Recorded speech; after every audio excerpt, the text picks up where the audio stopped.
Welcome back. You're watching live from Paris on France 24. It's time for Media Watch with James Creedon, who's here with us in the studio. Good to see you, James. Likewise, Laura. Now, let's start here in France. It was a bitter battle, isn't it, between the two men who wanted to replace the former president, Nicolas Sarkozy, to, of course, lead the right-wing UMP party. Jean-François Copé has triumphed. He's now got the position, hasn't he? By hook or by crook, some would say. Now, yesterday's front page of Le Monde showed an empty chair in their front page photo. Today, that chair has been filled because it was over 24 hours of confusion as to who the leader would be, with accusations on either side of voting fraud for that Cheating leadership and all the battle. rest, yeah. So let's take a look at the French press has been looking at what the foreigners are saying about Jean-François Copé. Does anyone know who he is outside France? Well, they do. They're increasingly learning who he is. And El País is calling him a populist, right? They're saying he's a populist. And the leadership battle that we just saw was one of the craziest moments in the Fifth Republic for them. They say that his speeches are tainted with xenophobia and that his partisans or his supporters are loud extremists. So certainly, I think where the press in France is a bit, is careful how they describe Jean-François Copé. The foreign press is actually just calling it as they see it. Well, we know that the Spanish are very close to the socialist government of François Hollande, of course, don't we? Because he was against austerity, which... Right, so El País, we could perhaps expect them to be a bit anti-Copéan. Let's take a look at the British press. The Telegraph calls him a populist outsider as well. So across the board, they're calling him a populist. And he has been known to use a few little tricks in the past, coming out with things at the right time. For example, the whole Pan au Chocolat debate. Yes, that comes to mind. That's right, where I won't even get into it. Google Pan au Chocolat Copé. It was a controversy. And he also spoke about anti-white racism. That was one of his things. So some people criticizing him for that. Over at The Independent, they're saying that the French right is in disarray. It's at a risk now of imploding, in fact, and separating because it was a party created. Who's saying that? That's The Independent. They're saying that basically I think for the past 10 years, the right has been under the umbrella of the UMP party. Well, they've been in power. That's right. And now there's this split between a more moderate right and this kind of right that Jean-François Copé represents, which seems to be chasing after the far-right vote. Right, Marine Le Pen stole a lot of their support in the last election. So the party could indeed, it could be in trouble. And finally, let's take a look at what Der Spiegel is saying in Germany about Mr. Copé. They're saying with his turn, he's calling for a right without complexes, a French right without complexes, une droite décomplexée. For them, that simply means that they could lose the centre ground in France, which is kind of really a risky business indeed, and that it's... Because centrist governments win elections. Centrist parties win elections. Are trying to build an alliance indeed with the centre. So look, it's a messy business, and you've had a lot of politicians from the right wing today saying essentially that this is going to be very difficult to bridge the gap in the party. Just a quick word on Nicolas Sarkozy, where he stands in all this, Laura. You would expect the former leader or the former president to phone the new leader of the party and congratulate him.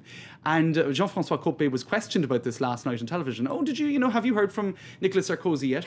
And he kind of dodged the question. He said, I don't talk about my personal phone calls, which obviously means he hadn't been phoned by Sarkozy.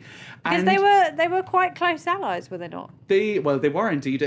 Copé was the head of the party, Sarkozy was the head of the country, and they were more close to each other, I suppose, politically than Fillon and Sarkozy, even though Fillon was Sarkozy's Prime Minister. Now, what happened in the end is it appears that Copé rang Sarkozy, and then Sarkozy congratulated him. And as this Twitter user says, it's a bit like you ringing somebody up on your birthday and saying, hey, it's my birthday, wish me happy birthday.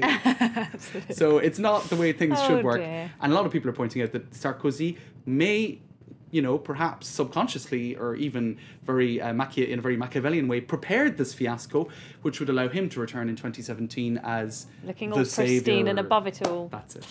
Could happen. Could happen. Stranger things have happened. Now, let's move on. This has got to be a spoof, James. This is a new charity single, a bit like old Band-Aid. Remember that one? Right. Back in the day. That's it. This is a new one, though, and it's singers from South Africa, and they're calling on Africans, am I right? To help out the poor Norwegians who have to suffer through a very harsh and cold winter. That's it. Not known as being too much out of pocket, the Norwegians. I think what might give us a clue as to this is let's take a look at some of these pictures from the 1980s. Now, have you got Band-Aid? This is a bit of Band-Aid. Now, Band-Aid was Live Aid, and you had countries from all over Europe, including Norwegians here, calling on the world to come and help Africans. And it was a very worthy sort of cause. Some people would say that it was a little bit too precious and that it stereotyped. This isn't the one Africans. I remember, James. That one well, there were Bob quite a few. Geldof and there was that as well, but Norwegians did it too. So anyway, that one was a bit better.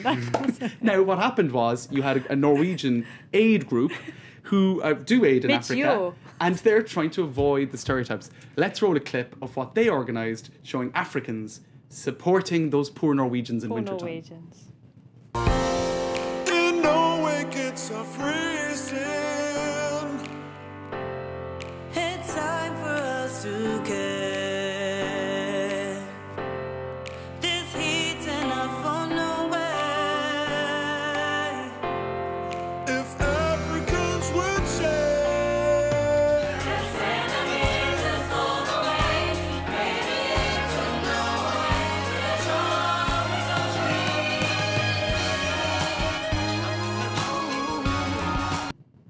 That's lovely. Isn't it nice? Very heartwarming. And now let's move on to our next thing. This is really bizarre, James. A Chinese grandfather is modelling clothes, the clothes that belong to his granddaughters. That's right. He's become a web sensation. Close up on the computer here. His name is. Oh my goodness! I don't know what his name is, but let's take a look at a few photos. From there. There he is, and it's his granddaughter's modelling line, and he has become a sensation, modelling all these clothes for female adolescent girls. So there you go. And a lot of girls on the Chinese web are saying he's such a good figure. Look at those lovely skinny legs. legs. And just very, very quickly, Mitt Romney. There he is. Looking this is normal. what happens if you don't win the presidential election. That's right. You're putting petrol into your car in the US, and he was caught on camera looking a bit scruffy. No one to fill the car up for him. So poor old Mitt, looking very normal, even more normal than Francois Hollande. Absolutely. All right, James Creedon, thank you very much indeed. That's it for Media Watch. We've got more stuff from the internet now with our daily dose of web news.